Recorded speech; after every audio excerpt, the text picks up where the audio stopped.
नहीं तू बाबा। तू ही तू बाबा साईं जन जो सफ़र गृहस्थ सां यथार्थ जी ओर इहो सफ़र आख़िर कीअं तय थियनि उन्हनि जो? तू ही तू यथार्थ और गृहस्थ इहो सवाल कोई भी परेशानी खड़ा करण वारो तो आहे ही न बिल्कुल भी।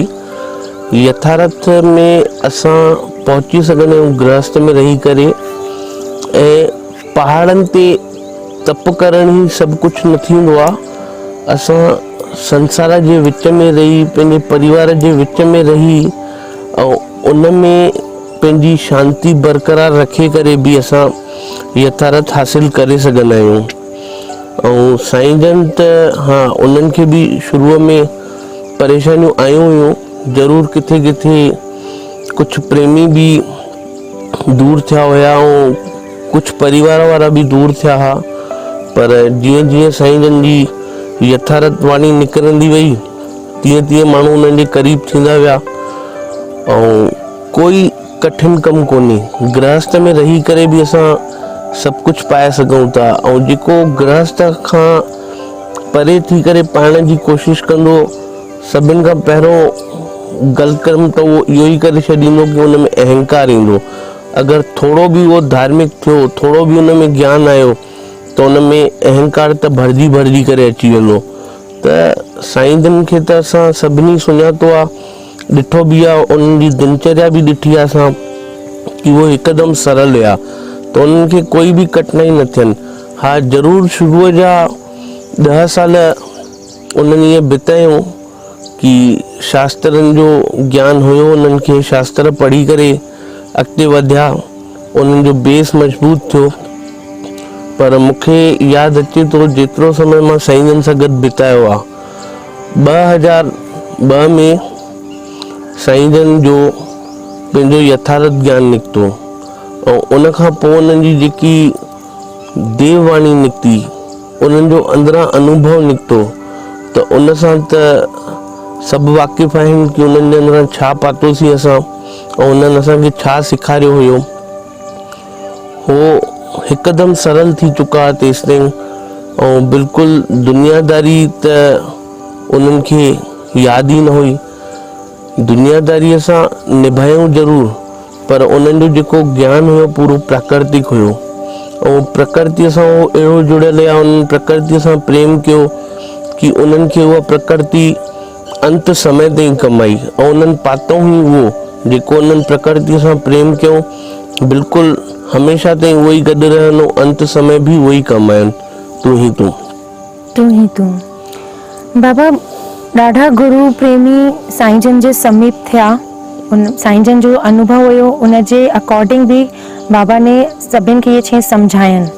ऐं जीअं तव्हां असां इहे ॿुधंदा आहियूं वर्तमान ही सत्य है, पोइ हिते हिकु प्रश्न ईंदो आहे साईं जन खे सम्झणु छा, त इहे जो असांजी हिन परीक्षा जी घड़ी आई आहे, वर्तमान असांजे सामने तव्हां आहियो त भी असां नथा सम्झी पायूं, पोइ छा असां इहो चई था सघूं कि असां साईं जन जे ज्ञान खे सम्झियो ई न?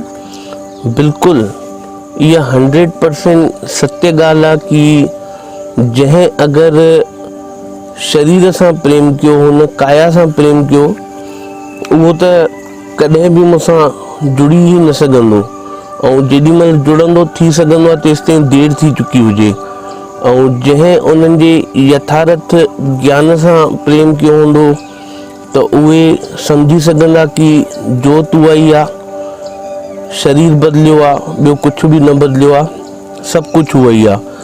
त जंहिंजे अंदरि भी इहो सवाल अचे थो पियो, उन जे लाइ मां इहो अॼु वीडियो थो ठाहियां पियो त माण्हुनि जी शंका थोड़ी दूर थिए।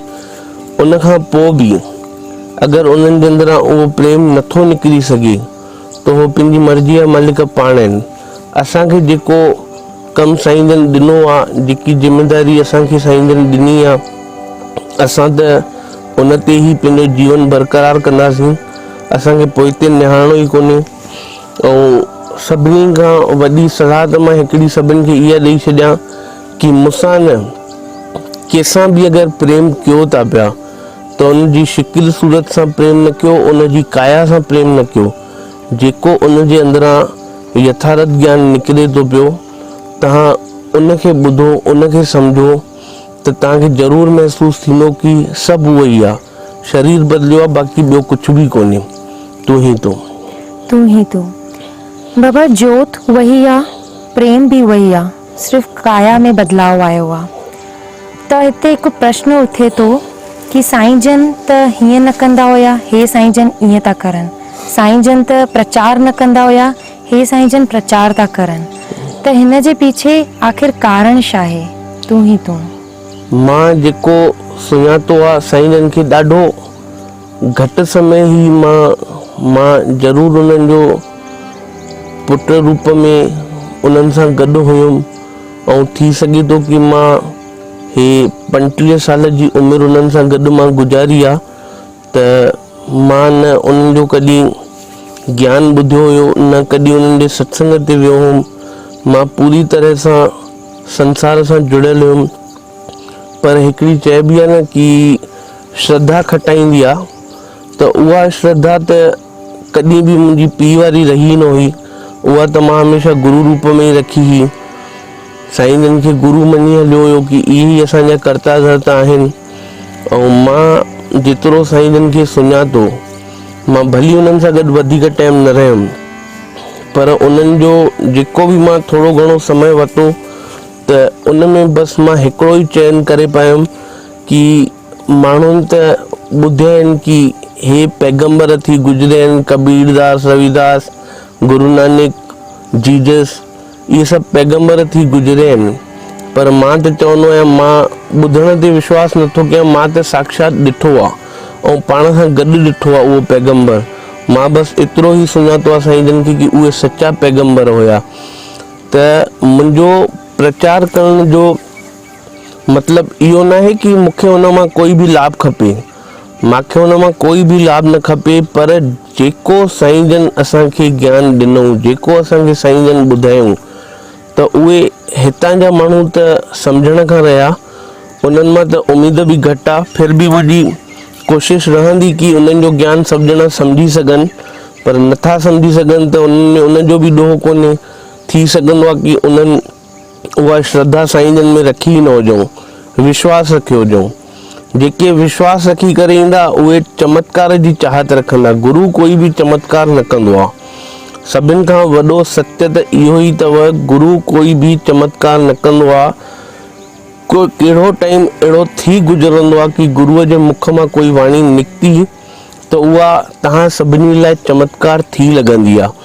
बाक़ी गुरु कोई बि जादू न कंदो आहे, गुरु कोई बि चमत्कार न कंदो आहे। त मुंहिंजी त दिलि जी तमन्ना ई हिकिड़ी इहा आहे, ऐं जीवन जे अंत ताईं मुंहिंजो मक़सदु ई इहो आहे कि जेको मां साईं जन मां पातो आहे उहो सभु पाइनि, ऐं मां उन्हनि जो ज्ञान देश जे विदेश जे हर हिकु कोने ताईं पहुचाइण थो चाहियां पियो। जंहिं पद ते उन्हनि खे हुजणो खपे, मां उन पद ते उन्हनि खे वठी वञण थो चाहियां। थी सघंदो आहे माण्हुनि उन्हनि खे न सुञातो हुजऊं, ऐं इहा ॻाल्हि फैक्ट बि आहे कि माण्हू उन्हनि खे न सुञाणे सघिया हुया, पर जेको मां सम्झां थो कि जेकी उन्हनि जी वाणी निकिती आहे, जेकी उन्हनि जी अनुभूतियूं असां ॾिठियूं आहिनि, त असां चाहींदासीं कि उहा हर हिकु माण्हू महसूसु करे। ॾिसी त कोई बि न सघंदो, पर उनखे ॿुधी करे पंहिंजे अंदरि उहा अनुभूति करे सघंदो आहे कि उहे छा शइ हुया। बसि मुंहिंजो मक़सदु इहो ई आहे कि जेतिरो जल्दी सां जल्दी थी सघे उन्हनि जी वाणी मां देश जे हर कोने ताईं पहुचायां। ॿियो कोई मूंखे पंहिंजो स्वार्थ कोन्हे, ऐं इन स्वार्थ में अगरि कोई मुंहिंजो साथ सची श्रद्धा सां ॾेई सघे थो पियो, त मां बिल्कुलु हुनखे एक्सेप्ट कंदुमि। जंहिंजे बि मन में शंका आहे उहो परियां खां ई निकिरी सघंदो आहे। मूंखे कोई बि चाहत कोन्हे कि मूंसां गॾु हे हुजे, मूंसां गॾु हे कमु करे इन सफ़र में। मां चाहींदुमि कि जंहिंजे अंदरि सची श्रद्धा आहे न, उहो ई अची करे सफ़र में मूंसां गॾु बीहे। बाक़ी मुंहिंजे अंदरि ॿी कोई बि चाहत कोन्हे। तू ही तू बाबा। कोटि कोटि धन्यवाद। सभिनी खे प्रणाम।